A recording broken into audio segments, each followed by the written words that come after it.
Hi guys, welcome to my YouTube channel Physio. Quick recap. Today's topic is mechanism of breathing and the muscles involved in this process. Isn't it amazing for us to know that there are different changes taking place in the body just for us to breathe?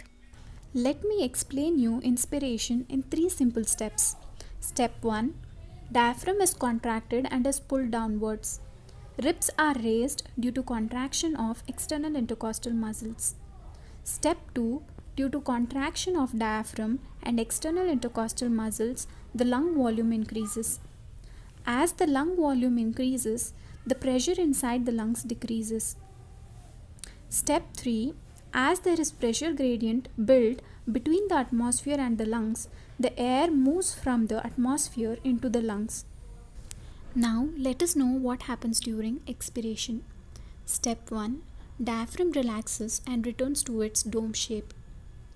Ribs return to normal position due to contraction of internal intercostal muscles and relaxation of external intercostal muscles. Step 2. The lung returns to its original position, that is, thoracic cavity decreases. As the thoracic cavity decreases, the pressure inside the thoracic cavity increases. Step 3.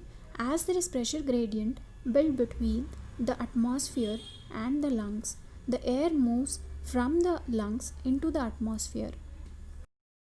Here is the simple thing you have to remember. Air always moves from higher pressure to lower pressure. Therefore, during inspiration, the air moves from the atmosphere into the lungs, and during expiration, the air moves from the lungs into the atmosphere. Here is the quick flow chart for you to remember inspiration in a better way.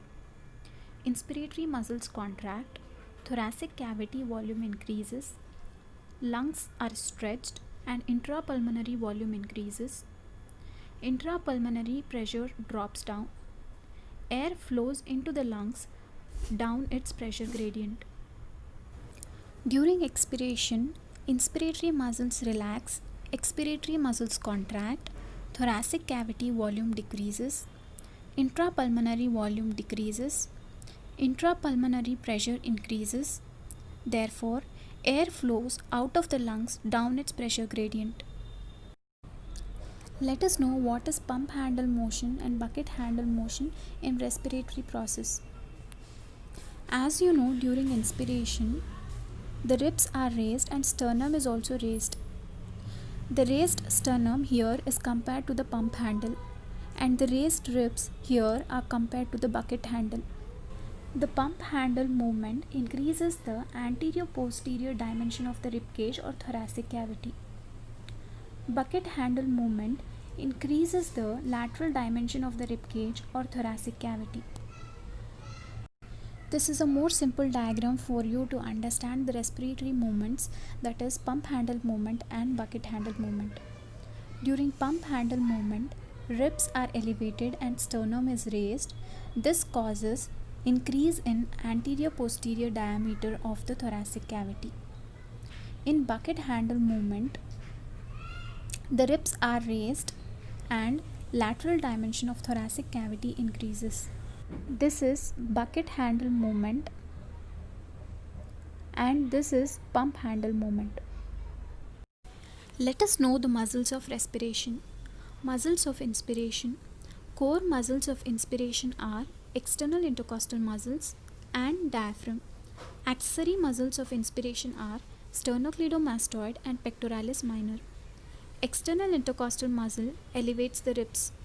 Diaphragm contracts to expand the thoracic cavity. Sternocleidomastoid contracts to elevate the sternum. Pectoralis minor pulls the ribs outwards. Muscles of expiration. Core muscles of expiration are internal intercostal muscles and diaphragm. Accessory muscles of expiration are abdominals and quadratus lumborum. Internal intercostal muscle contracts to pull the ribs down. Diaphragm relaxes to reduce the thoracic cavity. Abdominals contract to compress the abdomen.